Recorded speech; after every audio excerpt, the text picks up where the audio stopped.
On June 4th, 1800, Austrian forces captured Genoa. Despite this loss, the courageous persistence with which Massena defended the city yielded significant results. The French garrison held its ground for 2 months despite increasingly worsening conditions. By mid-May, when the reserve army was climbing the snow-covered peaks of the Alps, Genoa's besieged city had run out of the last supplies of bread and meat. However, Massena held firm and continued to defend the city. When the main food supplies ran out, this resolute general gathered the last remnants of starch, linseed oil, and cocoa still stored in the besieged city's warehouses and ordered them to be made into a soup so disgusting in taste that the soldiers could barely swallow it. On this meager ration, the city held out for almost 2 more weeks. By June 3rd, each person had only 2 ounces of this miserable soup. It was only then that Massena, with a heavy heart, decided to enter negotiations. The Austrians began with an offer of total surrender, but Massena rejected it so resolutely that they dared not mention it again. In the end, by showing character and iron will, Massena secured the most favorable terms he could possibly negotiate. Surrender was out of the question. Under the terms of the convention, 8,000 French soldiers, that is, all who were able to bear arms, were to leave Genoa and retreat behind the river Var. Afterward, they would once again regain the status of combatants. The 4,000 sick French soldiers who remained in Genoa were to be treated by the Austrians and then released too. The safety of the city's inhabitants was fully guaranteed. Thus, this memorable siege ended, which played a significant role in the course of the campaign. I declare to you that in 2 weeks I will return to Genoa. So, having taken Genoa, Melas did not want to remain confined within the narrow borders of Piedmont and deployed most of his army against Bonaparte. The Austrians knew that the French forces were already fortified in Lombardy and the northern bank of the Po River had been lost. However, Melas, emboldened by the capture of Genoa, decided to fight for control of the southern bank and directed his troops toward Piacenza in hopes of restoring his communications. However, Bonaparte was prepared for this. The 6 days spent in Milan were not wasted on him. Not only did he strengthen the Lombardy capital's defense, securing it against possible attack from Mantua, but he also managed to move enough forces to Piacenza to resist the Austrians on the southern bank of the Po River. Concentrate near Stradella on the 8th or no later than the 9th. You will have to face 15,000 to 18,000 Austrians coming from Genoa. Move toward them and destroy them. Bonaparte anticipated Melas's actions with astonishing accuracy. On the morning of June 9th, the vanguard under the fearless Lannes encountered General Ott's corps, which numbered 18,000 soldiers. The encounter took place near the village of Montebello, about 10 miles from Stradella. At that moment, Lannes had only 8,000 men at his disposal, but each of them was determined to perform a memorable feat. The general shared the spirit of his soldiers and, without hesitation, led them in a desperate charge against a vastly superior enemy. At 11 o'clock, the sound of cannon fire rang out. We thought it was happening very far away, but we were mistaken. The sound was getting closer. We formed up by platoons, loaded our rifles on the march, and approached Montebello, where we saw many wounded soldiers. Then we went into battle, which lasted until the end of the day. Due to my height, I stood in the 3rd rank of the 1st platoon. As we were leaving Montebello, a cannon fired a round of grape shot at us, but it caused no harm to anyone. At the sound of the shot, I lowered my head, but my commander slapped my backpack with his saber and said, "You must not lower your head." After the first volley, Captain Melas exclaimed, "To the trenches, left and right," to prevent us from being caught by another volley. Since I didn't hear the captain's command, I was left completely exposed. I ran past our drummers, reached the cannon, and attacked the artillerymen. They were reloading the cannon again and didn't notice me. I bayoneted all 5 of them, then jumped onto the cannon, and my captain embraced me as he passed by. Then our battalions rushed at the enemy. It was a bloody bayonet fight with gunfire. The men of our half-brigade fought like lions. The fierce battle began at 11 a.m. and raged until evening. It wasn't until around 9 p.m., with the arrival of fresh reinforcements, that the French were able to break the Austrians. This first encounter became a brilliant start for the French. Ott lost more than 4,000 soldiers, and importantly, the morale of the Austrians suffered a severe blow. However, the French also paid a heavy price in this battle. Later, General Lannes was awarded the title of Duke of Montebello for his bravery. Thus, the French firmly held the road to Piacenza and also controlled the main crossings over the Po River. Now, Bonaparte could position himself advantageously at Stradella and await the next move from General Melas, who needed to get out of Piedmont as quickly as possible before Massena struck from the west. However, the next 2 days were marked by a strange absence of information about the enemy's movements. Bonaparte began to fear that, alarmed by his situation, Melas might avoid battle and decide to retreat to Genoa and take refuge there. The bitter experience of the Siege of Acre had taught the French to respect the British fleet's ability to support a besieged fortress from the sea. Such a turn of events could severely drag out the campaign. Based on these concerns, the first consul decided to leave his position at Stradella, launch a decisive offensive, and force the Austrians into battle, preventing them from retreating to Genoa. On June 11th, the concentration of forces was completed. This day also saw the arrival of General Desaix to the army. Bonaparte greeted him with great joy and immediately placed 2 divisions under his command. On June 12th, the French army advanced and took Tortona. Later that evening, Bonaparte received a report that the light cavalry had found no signs of the enemy. At dawn the next day, the troops crossed the Scrivia River and reached a wide plain.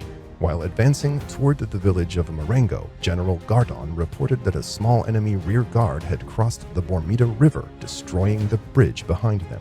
To confirm this information and conduct a detailed reconnaissance of the area, a staff officer was sent out, who soon returned with confirmation of the report.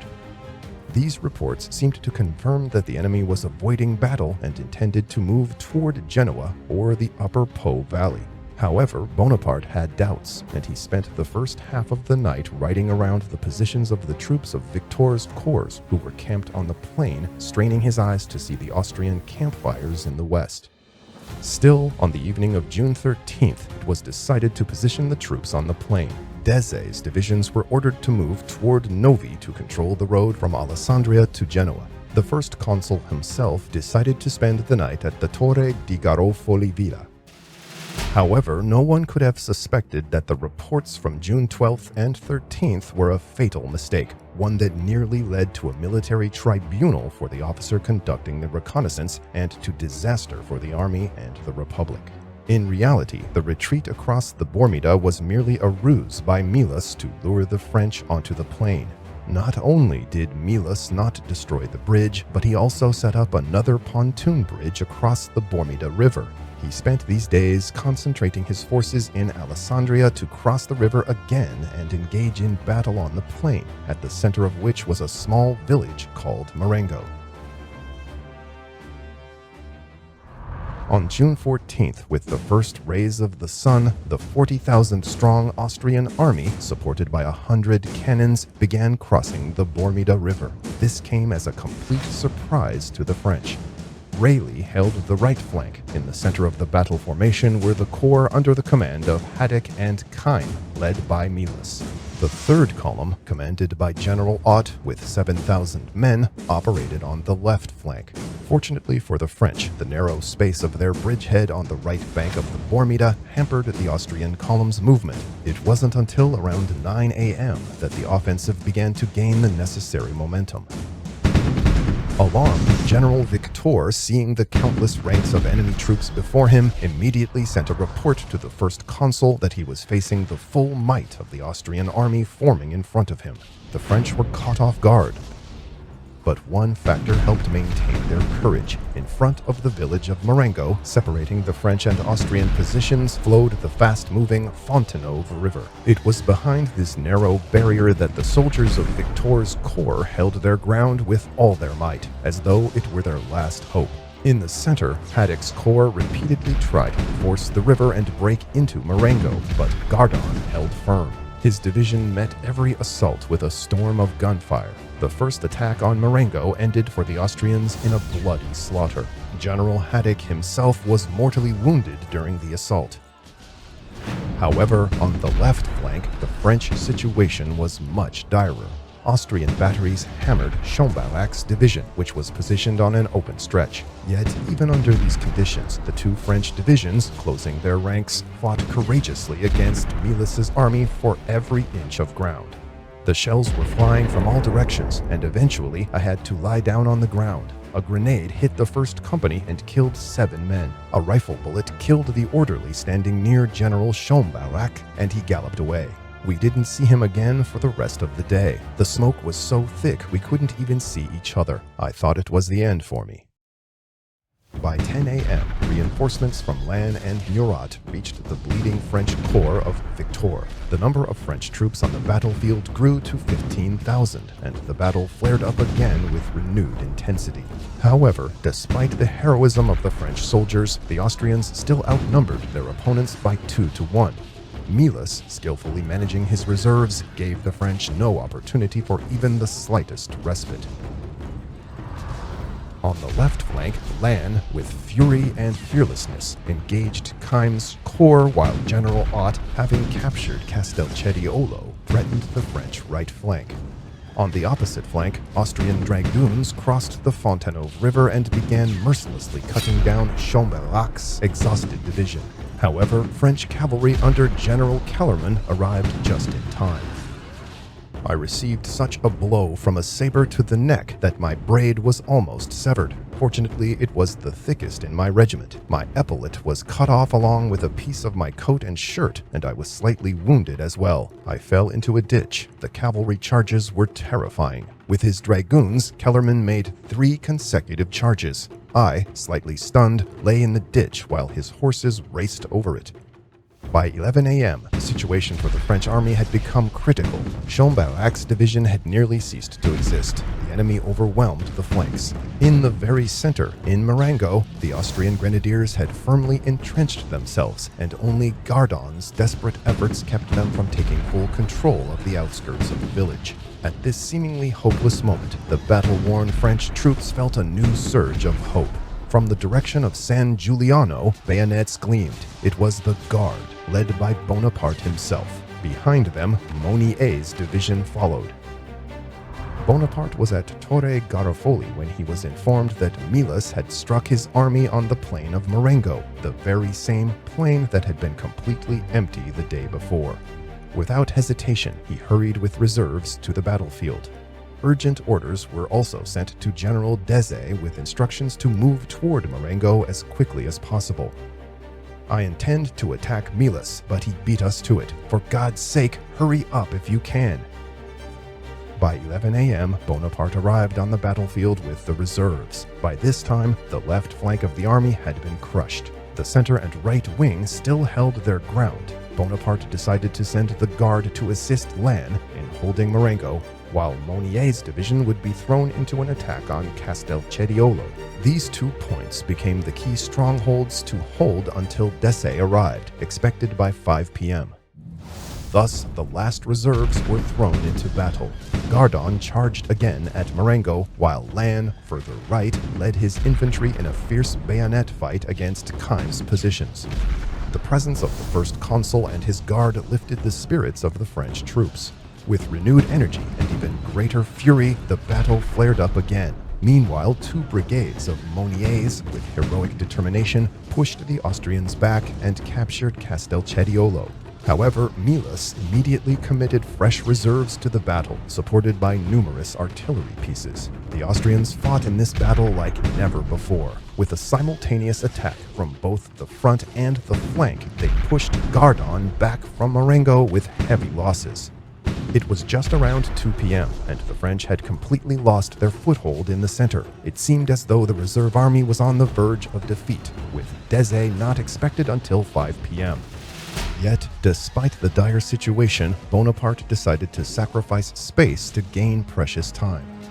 The French army began a slow retreat deeper into the plain, which had become an endless field of bloody battle. General Lannes, commanding the guard in a square formation, covered the retreat, repelling the cavalry's charge with tremendous selflessness. Unable to break through the square, the Austrians turned their artillery on land, but the guard remained unshaken, despite suffering terrible losses. The bones of my soldiers crackled under canister shot like hail beating against window panes. Eventually, convinced that the French troops were retreating across the entire front, Melas, slightly wounded, raced for Alessandria to inform Europe of his sensational victory.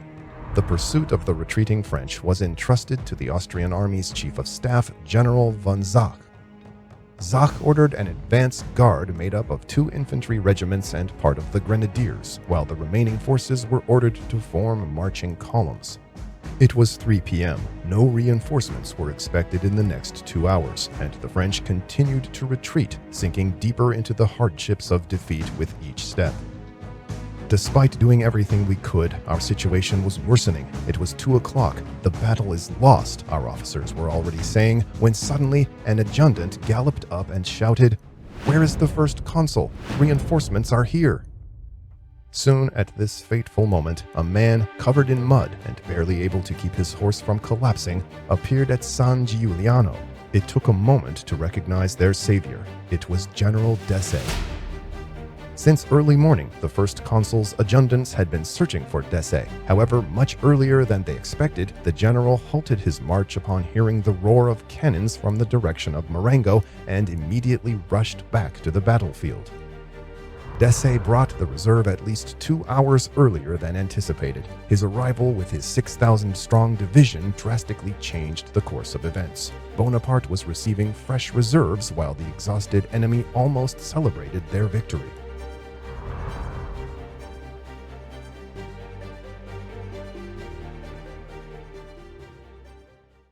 Inspired by the timely support, the army regained its former unity, and each soldier was ready for one final decisive effort. A new battle plan was soon developed, requiring close coordination of all the army's 3 branches. Marmont positioned a battery of the last 12 guns along the main road. Hidden by the terrain, Desaix's division was deployed out of the enemy's sight.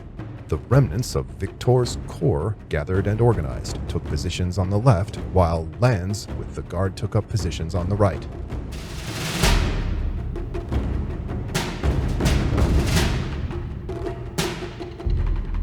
The Austrians were advancing along the main road in more of a march formation than battle order when, unexpectedly, near San Giuliano, Marmont opened fire with all his guns. The Austrians stopped in astonishment, stunned by the sudden attack. Before they could recover from this shock, the sound of drums echoed, and the banners of General Desaix's division appeared ahead, waving in the wind. Our little platoons turned and looked down the road leading to Montebello. Finally, there was a joyful shout. "Here they are! Here they are!" It was the magnificent division, fully equipped and armed. It was like a forest swaying in a strong wind.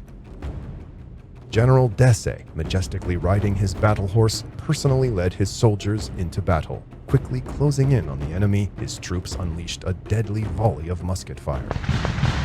However, the Austrians held their ground and responded in kind.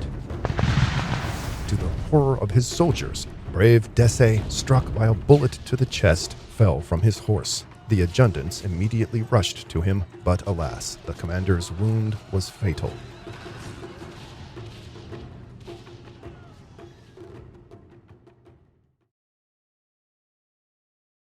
However, the dying hero's precaution proved in vain. The soldiers in the first line saw him fall. However, instead of confusion, they were overcome with a fierce thirst for revenge. And in an instant, with fixed bayonets, the soldiers, with a terrifying scream, charged at the Austrians' dense ranks. At the same moment, the battalions of Victor and Lannes also launched their attack. The Austrian grenadiers, attacked from the front and flanks, stubbornly held their ground, but this didn't last long. The dragoons of Kellerman, roaring, smashed into their ranks, sweeping everything before them. This attack instantly split the Austrian column in 2, turning what seemed to be an inevitable defeat into a crushing victory. Soon, General von Desaix, several thousand of his grenadiers, who had only recently been confident of their triumph, found themselves surrounded and were forced to surrender. Left without command, the Austrians began to retreat in disorder toward Marengo. With triumphant cries, the entire French army surged forward. Vive la République! Vive la France! En avant! In a desperate attempt to secure a position, the Austrians took up defensive positions in Marengo, but it was in vain. Lannes, with the guard, stormed into the village and, with bayonets, destroyed the remnants of Zach's corps. After that, a panic-stricken terror seized the Austrian troops. Pushing and knocking each other down, they rushed toward the bridges across the Bormida. The confusion at the bridges grew with each passing minute. Infantry, cavalry, artillery, all tangled together in a chaotic mass, all rushing toward safety. We chased them until 9 p.m. It was terrifying to see how these wretched men drowned in the river. We captured their wagons and cannons. Baron Melas, who had already sent messengers to Vienna with the joyous news of his victory, returned and could not believe his eyes. A deep despair gripped his heart. Such was the bloody outcome of the 12-hour Battle of Marengo, a battle that had a massive impact on France and the world. However, rarely, if ever, has a victory been overshadowed by such deep mourning. At this moment of triumph, the soldiers saw tears in the eyes of the first consul, as his closest friend, General Desaix, who had saved the army from inevitable defeat, lay dead with a bullet wound to his chest. His death robbed the army of a magnificent commander and France of one of its most worthy citizens. Napoleon ordered that the fallen hero be buried with unprecedented solemnity at the top of the Alps in the monastery of Saint Bernard. Let the Alps serve as the pedestal of his monument, and the Holy Fathers as the guardians of his tomb. In the Battle of Marengo, the Austrian army lost 15 banners, 40 guns, about 8,000 prisoners, and 6,000 killed, but the French also suffered significant losses. About a quarter of the army was either wounded or killed. The exhausted victors were unable to pursue the defeated enemy, but there was no longer any need for that. That very night, shaken by the defeat, General Michael decided to request an armistice, and the very next day, an agreement was signed in Alessandria. Under its terms, the Austrians were to withdraw their forces behind the Ticino River and surrender to the French the remaining fortresses in Piedmont and Lombardy. Without leaving the battlefield, where thousands of fallen soldiers from both armies still lay, the first consul once again decided to address the Austrian emperor with a proposal for peace. Amidst the battlefield, amidst the suffering of many wounded and 15,000 dead bodies, I beg your majesty to heed the voice of humanity and prevent two noble nations from exterminating each other over interests that are entirely foreign to them. It is my duty to urge your majesty toward peace, because I am closer to the theater of war than you, and your heart cannot be as deeply affected as mine.